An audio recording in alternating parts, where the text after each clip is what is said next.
Hi guys, good morning. Umagang kay ulan na naman tayo guys. So ako bibili nga sana ng pagkain at nakita ko sa aking pitaka na 50 pesos na lamang ang naman nito. Ang hirap ng buhay bagay wala pang trabaho. Pero don't worry, naghahanap na naman ako mga kamema. At pag oras lang ako yung nakapaghanap, makakapagtrabaho na ako. At yan na nga, umalis ako para bumili ng pagkain. Then dumating ako, may dala-dala ng pagkain ng kamema nyo. 2 kanin at 1 gulay. Okay na yan, sakto sa amin ng lola ko yan. So, yan na nga guys, aahin na ako ng makakain namin ngayong tanghali.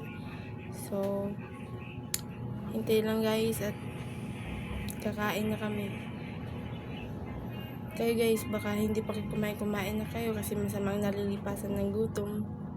Yan na nga, kailangan na natin magsikain. Kaya naghahanda ako ng makakain.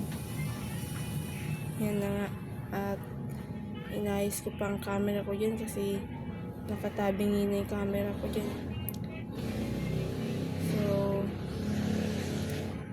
yan na nga guys. Nag-umpisa na akong mag-ayos ng aking kakainin. Tapos pagtingin ko nga sa pera ko, 10 piso na lamang, naubos na sa kakabili ng pagkain. Naubos na siya guys. Wala na akong pera, 10 pesos na, pero okay lang kasi alam ko makakain na rin naman ako. Ilagay ko na nga yan sa wallet dahil wala na akong pera, kaya inilagay ko, itinabi ko na naman pandagdag kapag kailangan pandagdag yan sa ibang pera. So yun na nga, inutusan na nga ako ng lola ko magkain ng pagkain.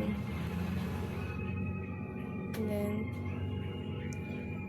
yun na nga siya guys. Yan na, itinaktak ko na nga yung 1 kanin.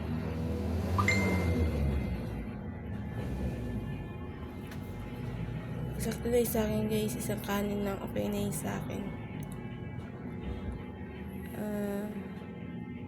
May naabot pa ako yan at inuutosan ako ng lola kong mag ano ng ulam, ihanda yung gulay. Yan na nga yung 1 hotdog, okay na sa amin. Kakainin ko pa nga sana yan kaso di ko lang tinulog kasi nakakahiya sa inyo guys, sorry. Then yan na nga ang mga kamema nyo, hindi alam ang gagawin niya.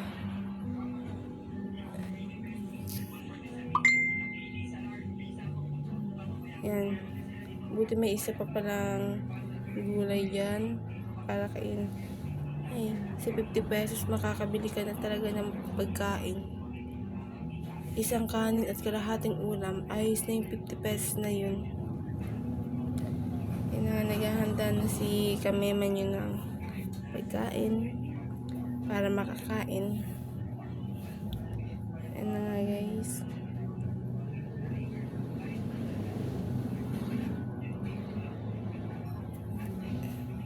So, kakain na yan kasi kanina pa gutom yung mga kamema nyo guys. Gutom na yan. Dahil naglinisin ng bahay. At nagdigpit yan dito dahil ang kalat-kalat ng bahay nila. Yan na nga. So, inutusan na naman siya ng lola niya. Siyempre tayong mga dakilang apo, kailangan natin sundin ang inuutos ng ating mga lola. Hindi lang lola, pati mga parents. Yan.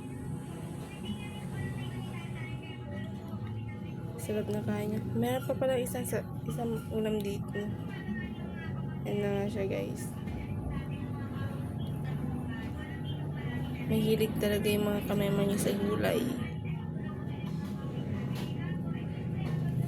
Sarap na sarap yung sa pagkain ng gulay. Favorite niyang gulay, lalo na yung ampalaya.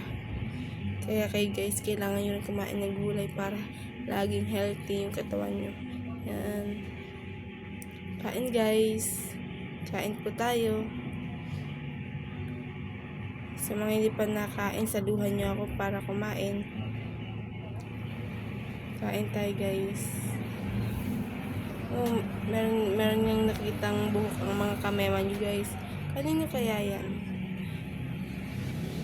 Laging may nakikita yung buhok. Wow, ang sarap. Yummy. Sarap ng kain niyo guys, no? Ang sarap ng kain ng inyong kamema. Sumubo na naman. Sarap na sarap sa pagkain guys. Pero sakto sa kanya yung isang kanin lang at kunting ulam. Sarap na sarap talaga sa pagkain guys.